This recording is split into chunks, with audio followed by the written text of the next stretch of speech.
Who's got it better than us? Your home for the best sports coverage in Utah. You're listening to Jake Scott and Ben Anderson on 97.5 The KSL Sports Zone. Jake and Ben, 97.5 The KSL Sports Zone. Jake Scott, Ben Anderson. We're going to talk to Mike Smith here in a minute. Ben, I got to hit you with this story real quick because it is truly what I hate about not only sports, but specifically the World Cup. Okay. So North America is hosting the World Cup, and ticket prices have kind of grabbed all the headlines, but there are other controversies as well. FIFA is doing like surge ticket pricing and charging like $5,000 a seat for every game, which is wild. But Canada, the U.S., and Mexico are all hosting the World Cup. It's like a joint effort, right? North America. So one of the locations for the World Cup events is going to be at Akron Stadium, home of Chivas de Guadalajara. Okay. And they're doing a bunch of work on the stadium to get it up. Not Akron, Ohio. No. Akron Stadium. In Mexico. In what I'm assuming is Guadalajara. So they're doing some work on the stadium to get it up to snuff. Not a surprise. One thing that has happened is they've surfaced at least 456 bags of human remains. Not human waste. No. Body parts. Like, yeah. They found a mass grave? Not all at once, I would guess. Okay. I think it's more of a... All right. This was a common area to... Dispose of bodies? Disappear things. Disappear people. Yeah. Okay. 456, in fact. It's a lot of people. It's a lot. Now, you could imagine that this has stirred up some controversy amongst the, people who live there. Mm-hmm. And apparently the government is basically sweeping this all under the rug so that they can get the venue ready in time. Sure. Here's a quote. Let's see. The government cares more about money, not citizens. This is a citizen, Servin Garcia. They even remove our missing persons poster so visitors do not notice the magnitude of the problem. They announced that the work is almost finished, but it's not true. Take that missing persons poster down. They want to speed everything up so that when the World Cup arrives, everything looks normal. We will keep working with or without the World Cup to bring light to whatever we find. So instead of like taking the time and being like, wow, we should really investigate, the... Where did all these bodies come from? 456 bodies. They're just saying, no, you're crazy. We got to get this stadium done. Got soccer to play, man. The World Cup's coming to town. What do you want us to do? Yeah. It's kind of the gross part of sports, no? Remember all the forced laborers to get the Qatari World Cup going? People were dying by the day. Everyone's like, well, can't wait to see Germany play. I'm not a big soccer guy, so I don't follow the World Cup all that religiously. But, man, it does seem like it might be the worst sports event in the world as far as like this type of corruption goes. Yeah. Organization, you want to throw FIFA? Yeah, FIFA is is certainly right up there with the Olympics as being And everybody corrupt. remember that guy Sepp Blatter that was so terrible? And then they got rid of him, and now it's still just as bad. It's part of the problem is the way it's set up. Who was it? Who made Nelson Mandela get off of his deathbed? That was the American rep for the FIFA? world for FIFA. The problem is every country has a vote in FIFA. Mm-hmm. So whether it's the smallest Caribbean country or the U.S. or wherever, you have one vote, right? So all these small countries are all taking bribes to vote. Yeah. One way, right? And so countries who in theory are like, well, let's get rid of the corruption. Well, they have the same amount of power as the countries that are more than happy It's like the Senate. It's not represented by population. It's just that you exist. It's just that you exist. Okay. So then all these little countries are corrupt. And then the people whipping the little countries, whipping from a vote sense. Yes. WHIP, right? Yeah. Whipping votes. Those That's the only way to spell are corrupt. Remember the rep from the U.S. had not only a luxury apartment in New York that would cost millions, not only for himself, but had one also for his cat? His cat, that's right. And there have been kids who have gotten scholarships. Maybe that was Olympics. But yeah. That was Olympics. Yeah. Well, life's good. It's good to be in power. Good to be in a position that you need to be swayed. But how terrible is that? Instead of saying, you know what, guys, we got to really find a new venue because we found 456 dead, missing people. This is a massive crime scene. We've got to find something else to do. That's the response. Dump them in the water. We get some dump trucks out here. I'm not built for that. No, really it's terrible. I put a patio in my last house, and I was digging it up, and I hit a blanket, and I was like, oh, what's this blanket? And then I realized jangling around, there was a bunch of bones in there. It was clearly somebody's family dog from who knows when. And I couldn't touch it. I just reburied it. I couldn't, there was something that felt like I was desecrating something holy. And it's like, it was a dead dog. I don't care about this dead dog. Yeah, whatever. Who'd been in there for 50 years. In fact, the owners were probably dead at this point, too. Far more important than the dog itself. But I was like, I stumbled upon something historic. I did end up putting it in the garbage. But yeah, that point of, but I just get a bulldozer. I got to tell you, the sheer number is what really grabbed my attention. Maybe significant. Maybe this says something about me, but if it were 2, would you be like, well, stuff happens? An accident. Went camping, disappeared, never found him. 456 is... It's like maybe somebody should look into that. Yeah, that's what did we stumble upon here? Yeah. Well, I hope it's a good World Cup. I hope the matches are great. Poltergeist, isn't it the house is built on an ancient burial ground? Is that what it is? Same a little bit with The Shining. I think it's the same thing. It's used to be an ancient burial ground or reservation. So, yeah, we'll see. We'll see if things work out well. Some poor excavator who's just trying to do your job. Like, Bob, we have another one. Well, do you want your job? Just plow it over. Plow it over. Oh. All right, let's really change the topic. Cleanse the palate. Yeah, let's move on. I feel like we need some music or something. Let's get out of the zone phone. Joining us now, of course, you see him on KJazz, Jazz Plus, SEG Plus.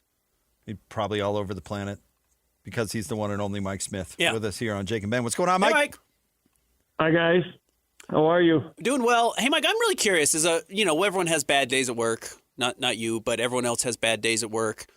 When a team absolutely no-shows the way the Jazz did in Portland, in your experience, having played in the NBA the way you did, what happens? Why is that most commonly? Okay, you mean what is the reaction by the team and the coach and all that? Or how can it happen? How does it happen? It just happens. It can totally happen. Sports are fickle that way. How did Tiger ever shoot a 74?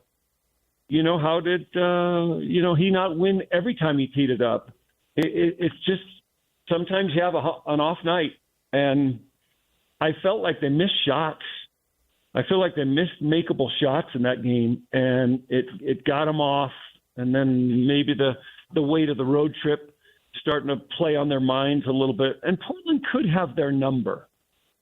Portland just seems like one of those teams that can play really hard against you. They didn't even play a point guard, right? They put Denny Avdia, a 6'8.5" guy, as kind of their facilitator, and the rest are all longer players. I think Klingon had something to do with that too. I think he changed some shots and he made people think about shots. Not that he's an all-world defender yet, but his mere size forced Lowry to really work at the rim. And I will say this, it felt like we just missed some makeable shots, and it started to go in a direction that's, it's just, I'll give you a personal experience. There's a year, 1995, I'm playing for the Clippers, and I've had 7 good games in a row, really good games. And our coach is Bill Fitch. Bill Fitch was a player hater. Bill Fitch is Larry Bird's coach in 81. When they win the title, he's a rocket coach. He won 1,000 games, and he probably lost 1,400 games. Well, I think he made the Hall of Fame because of that one title. And Bird used to tell me stories from the old Fitch days, how he just hated players. And he said, he's like, Smitty, just be glad you never had a Bill Fitch training camp. They were brutal. But anyway, he's my coach on the Clippers. I have 7, 8 good games in a row, and we come out and we play. Bernie Bickerstaff was the coach. I can't even remember. It's in the old sports arena in L.A. And Bernie, comes over to me before the game and says, "You were a part of our scouting report." I don't know why he was saying that, but maybe to get in my head. But he was basically he was saying, "Congrats. You've made it again. You were in the league, you were out of the league, you're back. You were a part of our scouting report coming off the bench. We had a game plan for you." And I had probably 9 open shots. And between me, you, and Ben and Jake, I didn't miss many open shots, right? I was a good shooter. And I missed all 9 of those in the 18 minutes I played. I later made 2 layups, and so I finished the game 2 for 11.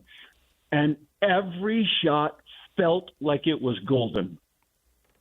Every shot felt like it was pure as pure could be. And 8 of the 9 hit back rim and came off. It's just a weird thing in sports. It left my fingertips, and whatever signals your nerve endings give your hands to your brain, to your body, to kind of mimic and provide feedback for all the practice you've done, they all felt like they were down. And they missed long. And sometimes there's nothing you can do. It leaves your hand and you're like, "That's going in."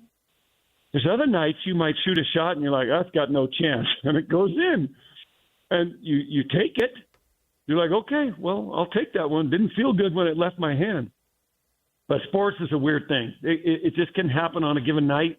And then if multiple players have an off night, especially on the Jazz, where you're dependent on 2 guys to have great nights, then you can get beat up. And unfortunately, that was kind of the case. If outside of Keontae George, Mike, which I do think Keontae is the biggest story so far this year with the Utah Jazz. So if we take Keontae out, what do you think is the biggest story, positive or negative, going on with the team right now? I think the reemergence or the re-solidification that Lauri Markkanen's an all-star. I think that's story 1A to Keontae's breakout year. And I think the offense in general, in other words, the ability to move the ball, and that their passing has become part of their identity, that their ball movement is just a staple of a Will Hardy coached team, that's something that you can just see happening and becoming part of their nature. And that's cool. It's becoming part of the Jazz way. They're going to show up and they're going to move the ball. And it's not going to be a lot of isolation ball. It's just going to be fast-paced movement. And that makes basketball fun to me. I think that's the most fun way to play. You get that ball moving and get 35 assists a night. And wasn't that way at the beginning of the season, right? But December on, I think our offense is let's just exclude the other night against Portland, but to that point, our offense is 8th best. That's kind of cool. There's a ways to go. And, you're trying to build a championship team and a contender. So there's pieces still to find, and there's progress still to be made on the defensive end. But I'd say Keontae 1, Lauri 1A, and the identity of a Jazz offense today would be, let's just call it 2A. I'm not ready to crown him, but a lot of people were willing to bury him, and that's Cody Williams, who really over his last 6 games or so is playing pretty well. He's shown well when he's on the floor. He's not great shooting the ball every night, but he's aggressive going to the rim. His defense, I think, has always been solid. He needs to get a lot stronger. But what have you seen from Cody Williams? I've seen a change in his demeanor and in his confidence. And whether that means the game is slowing down, I don't know, but it appears like it is slowing down to him visually. But most certainly his demeanor has changed. His confidence has improved. The look in his eyes is much more certain. And he's kind of developing this knack to cut at the right time. But decisive forays to the goal are a huge step in the right direction. And I don't give up on guys early. So speaking with our great leader, Danny Ainge, not too long ago, he's telling me the story of Andrew Neesmith, who Boston drafted in the middle of the first round, a few years back. And, came in with whatever acclaim he had. And Danny told me, frankly, that Romeo Langford beat him out. Like, Romeo Langford just played better in practices, in games. The game was not too fast for Romeo, and for Neesmith it was initially, and so he was struggling with the sporadic minutes he was getting, and he wasn't producing. And Danny said, I never judge guys too early, because fast forward 3, 4, 5 years, Romeo Langford not in the league, Neesmith a starter on an NBA finalist last year. He goes, so he says, you just have to be careful that the game can look too fast for a young rookie who doesn't get the right kind of minutes. And I think that was certainly the case for Cody. Last year was unfair, as Will Hardy has said, for the whole season for him to be thrust into that to see what he could become. And he should have maybe spent the whole season in the D-League and just continued to develop, get stronger, build confidence. And so if you're seeing it, Ben, I'm seeing it too. He's getting better. He's getting more confidence. The reps are coming, which is cool. And he's starting to make the most of it. Ben and I were batting about a theory yesterday about defense, right? And what, why good defensive teams are good defensive teams. And my theory is that if the team's best player, the alpha, whatever you want to call it, is busting their butt on defense, then everybody else has to. And if you look at some of the great defenses, like the Bulls in the 90s, like Michael Jordan and Scottie Pippen got after it. Everybody else had to get after it. What do you think about that? What do you think about that theory? It's not so much about scheme, it's about effort and who is putting in the effort. Well, I think most coaches at this level are going to have the best schemes in the world. They shouldn't be short on schemes. So there are a few coaches who tend to stand out with their ideas, their schemes, but most at this level are going to be good enough to come up with concepts and theories that are going to work. So I do agree that more important is effort. I do agree that if your best player is also a dogged defender and gets after it, it sets the tone for the others. But I do think length matters. I think shot blocking at the rim matters. And I think a collection of, in other words, not just one good defender, but multiple good defenders. So it's not just Pippen and Jordan. It's also Horace Grant is a terrific defensive rebounder. And Ron Harper, you could put on any of the three best wing or point guard players in some of those Bulls years, right? So it matters. Like that kind of defensive DNA, I think, matters as well. But there's no question guys can come into the league not a great defender and become really good defenders. I believe in that too. So I think I'm with you on all that. Mike, we appreciate you. Thanks for jumping on with us as always. And we have a road game, so I'm going to see you tonight, right? You will. It's you and I and the coach, Tim Lacombe, tonight. We'll wax deep on what the heck is wrong with the Oklahoma City offense. Well, I think they forgot how to play basketball. I think it's the thing they just Their forgot. defense is still elite. I think they're 6-6, right? In the last 12 games after starting the year 24-1. But we'll get into it tonight if anybody wants to tune in. For one thing, they were number one in the league in assist to turnover. They're 13th in the last 12 games. Their offense has gone from top 3 to 22nd in terms of efficiency, if you just take the last 12 games where they've lost 6. But that'll be fun to dive into tonight. Mike, you're the best. Thanks, bud. Thanks, Mike. Okay. See you guys. There you go. The one and only Mike Smith. A theory on NBA Reddit. The OKC Thunder are 24-1 before the Earth passed through the debris trail of the mysterious asteroid 3200 Phaethon and are 6-6 since. You buying into that? No. The annual peak of the Geminid meteor shower when Earth passes through the debris stream shed by the asteroid 3200 Phaethon. The Thunder only lost one of their first 25 games. The Geminids are no ordinary meteor shower. While most are caused by comets, this shower is caused by an asteroid. And while most meteor showers do not affect human history, this one inarguably caused OKC Thunder to stumble from their path of greatness to 6-6. So, a theory. Something you can use tonight. Are you into astrology? Not even a little bit. You strike me as a guy that would be. Why? I don't know. Why? I know what my sign is. Uh-huh. I don't know what anybody else's sign is. I couldn't tell you. I don't know what my wife's is. Christian, are you into astrology? No. What are you? I know my sign. What is it? I'm a Taurus. Pfft, pathetic. That's why you and I have such bad chemistry. Gemini. guess. Yeah. That's why we can barely work together. Jakester, what are you? Cancer. Yeah, right. Yeah. Fitting. Cool. Apropos. Yeah. Nice job. I'm not denying it. Yeah. We're going to start asking every guest what their sign is. We are? I am. Okay.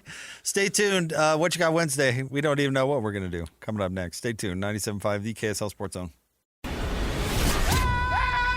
The sports you love, the teams you can't live without. Get a sense of urgency! This is Jake Scott and Ben Anderson on 97.5, the KSL Sports Zone.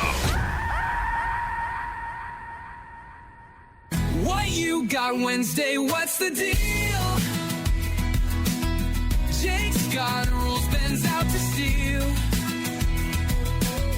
Bozo takes their spinning around. Flush it down, flush it down.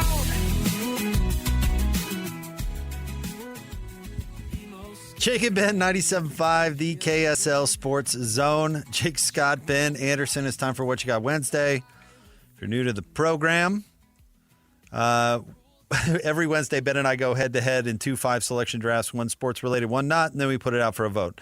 It's been a long time, Christian. What's our last result? So last week you were out. Ben and I did it, and I swept him. I won 53-7 in Best Local Sports Stories of 2025, and Best Movies of with Animals, I won 67-33. You have to rub it in. Relax. Well, I'm 2-0, I think. So does that mean Ben picks first twice, or what? Sure. Okay. I Even think though I had nothing to do with it? Going back to the previous time you both did it, I think Ben swept you. So this was more about you rubbing it in that you beat Ben. Why don't you go first?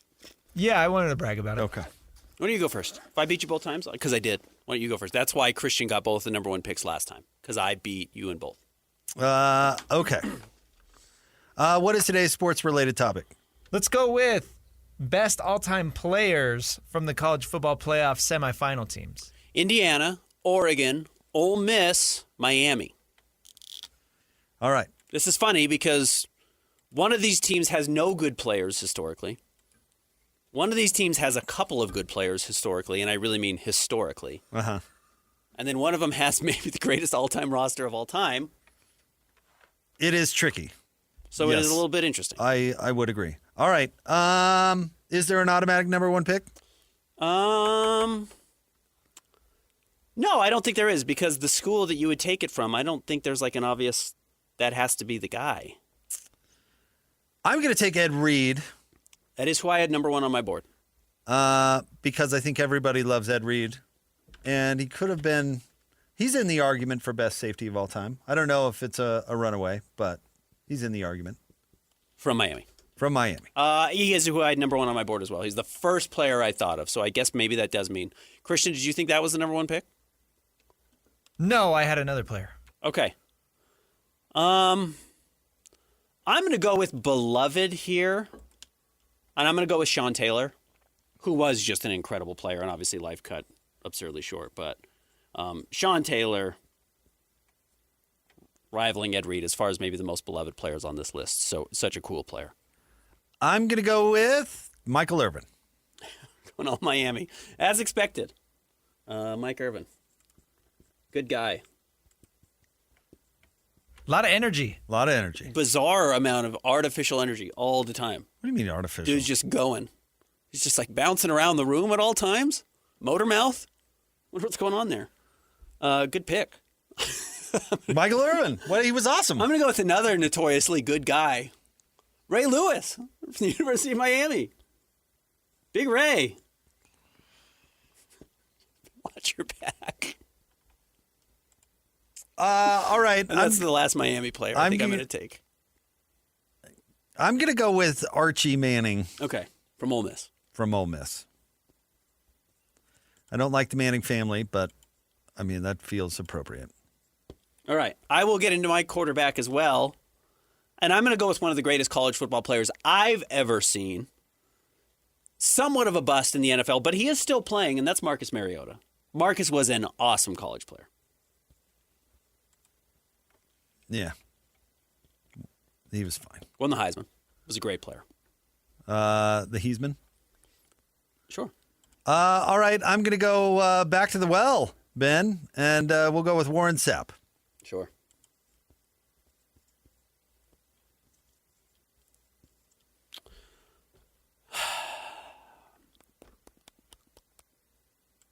I'm going to mix it up. I'm going to go with Patrick Willis from Ole Miss. I wanted to get representation for all the schools. Patrick Willis was awesome. I know he's had some injury. He had injuries in his NFL career as well, but was a good player. Patrick Willis was awesome. Give me Patrick Willis. Let's see here. You only have one pick left. This went quicker than I expected. I have one pick left, that's all? Yeah, that's it. Because the Miami thing, we could have each had 5 from Miami and been right. Well, I am honestly shocked that you haven't made one pick yet anyway. All right, do I stay with the Canes? You know what? I'll mix it up. Why not? Antoine Randall L.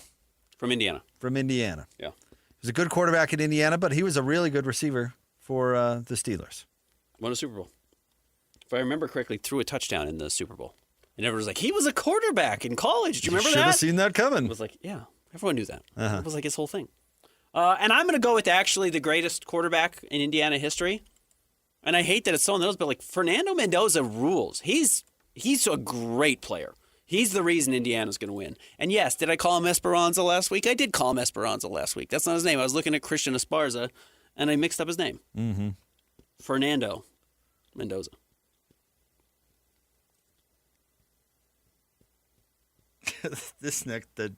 All right, review. Our next list is so up your alley. Yeah, it's going to be really funny. Yeah. Jake had the number 1 pick. He went Ed Reed from Miami, Michael Irvin, Miami, Archie Manning, Ole Miss, Warren Sapp, Miami, and Antoine Randall L., Indiana. Ben went Sean Taylor, Miami, Ray Lewis, Miami, Marcus Mariota, Oregon, Patrick Willis from Ole Miss, and Fernando Mendoza, Indiana. Who did we miss? Who did you think I was going to pick? Santana Moss, obviously. Yeah. The guy you have picked as the greatest receiver to ever play. Yeah. Russell Maryland was awesome. Yeah, how did I miss Russell Maryland? Willis McGahee, I almost took him too because he was so good at Miami. He was pretty good in the NFL, but I don't know if people... He wrecked his knee in the national championship game. He was really awesome. I don't know. Who else did we miss, Christian? Maybe a couple other Oregon players, but I think this list is fine. Deuce McAllister? Am I right on that? Went to Ole Miss. He's a good player. All right. What is our not sports? This is right up Jake's alley. Least likable celebrities. Oh, yeah. There's so many. And this is inspired by a person who we may draft, so should we just not say it? No, we could say it. It's the Chevy Chase doc is all the rage out there, and apparently he's really an unlikable person. I've just only seen one clip of it, and it's with the director or the woman who is interviewing him for it. And she's like, yeah, we're just trying to unpack Chevy. He's like, you're not going to be able to do it. You're not smart enough to be able to do it. I'm super complex. It's like, are you, Chevy? You kind of seem like a jerk. And I get it sounds like you had some trauma growing up, and that stinks. But you also have but not very likable. All of the tools in the world to fix your trauma, and your decision is to be terrible. Is there an automatic number 1 pick? I have a list of 10 that I came up with off the bat? Blink of an eye. So I don't think so, but I do think there might be one favorite that I have. I'm going to go with Diddy. The freak off himself? Diddy. Oh, so that's the route we're going. I think some people like Diddy. Okay, I'm going to go with Diddy. Unlikable celebrity.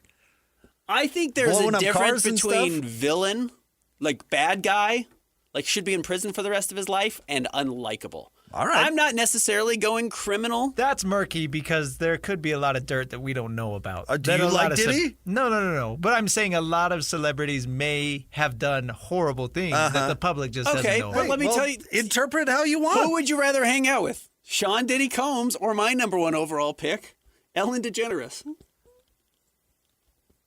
Ellen is secretly running a criminal organization. Yeah, but I don't think Ellen's doing that. I think I think I'm gonna go with Ellen. You'd rather hang with Ellen? I'd rather hang with She's Ellen. She's gonna make you dance, which Diddy may have done the same thing. I think I'd Different styles of rather hang.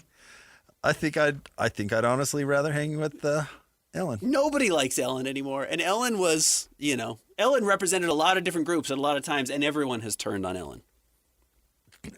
Agreed. All right, I'm gonna go with. Kyle, this is a choice, right? I'm gonna go with Kris Jenner. Okay, that's Chris with a K, yeah. Uh-huh.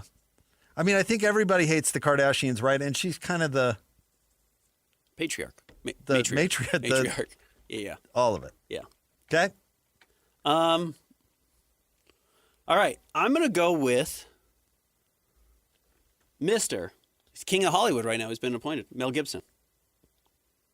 It's too bad Mel is as good an actor as I've seen in our life. He's really had it. But well, he directed Braveheart. He's a good director. But people who worked with him don't like him. His family doesn't like him. The Ricky Gervais introduction, I think, at the Oscars of "I like a drink as much as the next guy, unless the next guy is Mel Gibson" is one of the funniest lines I've ever heard in my life. Just absolutely horrid racism, alcoholism mixed in. It's just he's got it all. Mel's got it all. A little bit of it all. Man, there are so many I could take, but I don't know if they give me any votes. I got to go with Bill Cosby. Sure. Bad guy. Bad guy. Yeah, not a good guy. You going to take OJ next? No, OJ's dead. It doesn't have to be living. In my book, it does. Okay. That's fine. I can't believe you didn't take this guy number one overall because he might be the most hated in the world right now. And it's Will Smith. Oh, yeah. Everybody hates that guy. Everyone hates Will Smith. He's a bizarre... Getting sued by his violin player. He's a violin player. He's kind of a phony. Yeah, he's just he's a mess of a person, Will Smith. Just to be funny, No, I'm not going to do that. All right, I'm going to go with... Okay, this is going to give me no votes, but this has got to be it, right? Hilaria Baldwin. Okay. Whose name is actually Hillary. She's from Massachusetts, but fakes a Spanish accent to make herself more interesting. And there is at least a semi-decent chance that Alec Baldwin had no idea she wasn't from Spain until well into her marriage. You're from the Northeast? You're not from Spain? There's he did interviews where he's like, oh, I'm married to a spicy Spanish person. And then it comes out her name's Hillary. Yeah. And he was wamboozled. Hilaria Baldwin. It was her birthday yesterday. Was it really? Shout out. Happy birthday. I will go with Rosie O'Donnell. Yeah, Rosie. Irish citizen now. Yeah, she's abandoned. She's an expat. I don't know how to spell Rosie O'Donnell. Rosie. Also a little bit like Ellen. Had a big talk show host. People really liked her.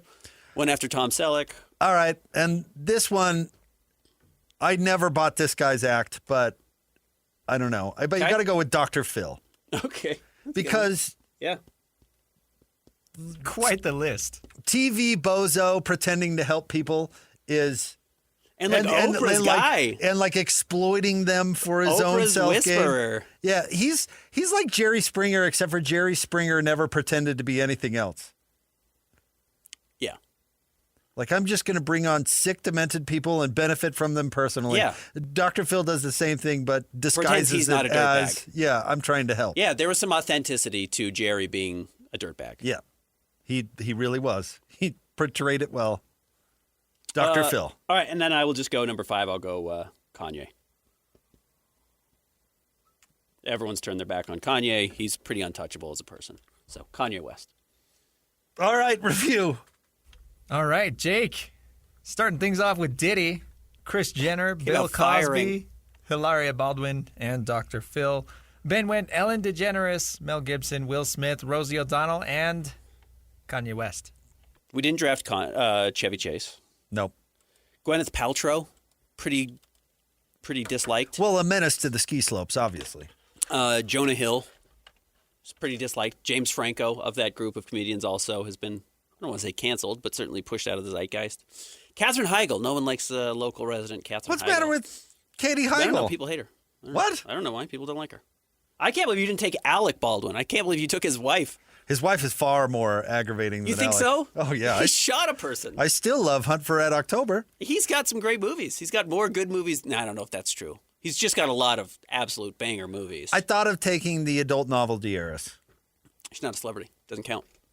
Oh, she's absolutely a celebrity. No, she's not. You don't like the reasons We she's talk celebrity. about her on the Jake and Ben show. all the That doesn't time. mean she's a celebrity. She's married to Page Six. That's all they do is celebrities. That's not a real celebrity. I would have argued against that. What's her name? Jordan Hudson. I would have really argued against it. She's like a semi-pro cheerleader. She's in a co-ed intramural adult cheerleading class, and her boyfriend comes and watches her And makes every Bill week. go. That's the funniest part. It really is. How do you know that Bill doesn't make his own decisions anymore? Because he's going to that. No athletes on the list. No LeBron. I wasn't thinking athletes. No, I didn't go I athletes. could've I wanted to picked go LeBron. non-sports. But too many people like LeBron. Bill Cosby played college football. Like nobody likes Kris Jenner. It's true. Nobody likes Dr. Nobody Phil. likes any of these people. No. What a list. All right. There you go. Yeah, Will Smith really shouldn't have slapped Chris Rock. That was That was a big mistake. a big, yeah. On his night, too, where he won the Oscar. It's pretty amazing that some people can survive anything, and Will Smith cannot get away with slapping Chris Rock publicly Dude, in the middle of an award show. build a million bridges. That's true. But no, some people can. Some people can slap Chris Rock and get I away don't with think it. so. At the Oscars. That was a weird At choice. the Oscars, not at the Golden Globes. That kind of behavior is not only tolerated but encouraged. Encouraged, yeah, the Critics' Choice Awards. Yeah, whatever I you mean wanna do they out there. want to Yeah. brawl for sure, but the Oscars? Some dignity. Come on. All right, we wrap up the show. Coming up next, Jake and Ben, 97.5 DKSL Sports Zone. Whether it's the Jazz, Utes, Cougars, or Aggies, these guys have got you covered. Time to eat, fellas. You're locked on to Jake Scott and Ben Anderson 1, 2, 3, move it. on 97.5 The KSL Sports Zone. Two amigos on their ways, talking sports. They got him made Jake's and also loves his tie-dye. Ben's got style with his scarves. Oh my.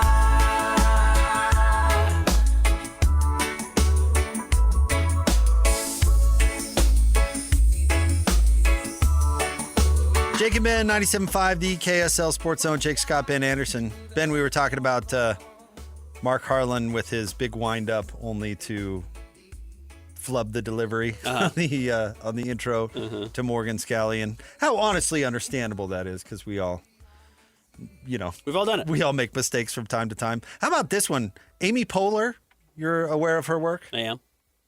She was on Saturday Night Live and some other show that came on after The Office. Parks and Rec. So she once went up to Gwyneth Paltrow and said, Cold Mountain, how was the mountain? Asked her about Cold Mountain. Uh-huh.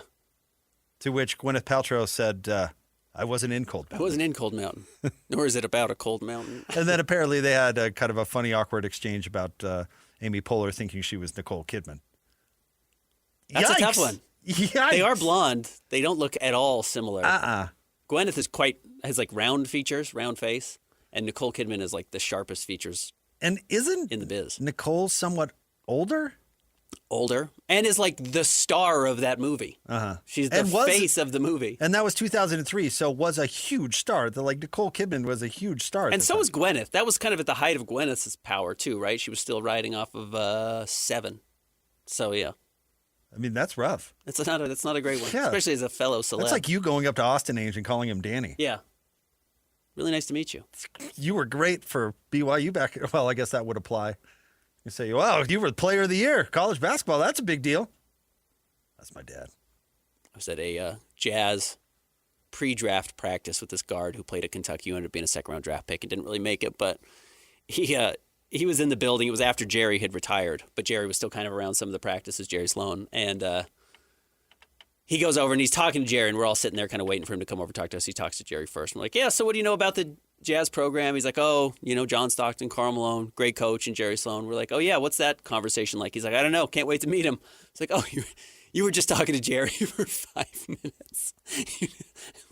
You had clearly been prepped by your agent of like, here are the names you need to know. John, Karl, Jerry Sloan. I don't know if this was even the Ty Corbin era or after that, but yeah, had no idea. He had just been talking to Jerry Sloan. Whoops. I remember I met somebody who confused me for Jake Hatch, and then the disappointment on his face when I told them or him that I was not Jake Hatch will always stick with me. That's a tough one. Oh, never mind. Oh, you're the other idiot, Jake. I have met several people who I talked to and like, oh, you're on the radio. Cool. What show do you do? Jake and Ben. They're like, oh, I really like Jake. Well, appreciate you jumping on. Enjoy the family this weekend. We'll talk to you soon. Appreciate you, Jake. Have a good one, man. You're welcome, Steve. It happens. Well, you're a tent pole. But been around a long time. Honestly, Gwyneth for Nicole Kidman, that's rough. Yeah, that's an awkward one.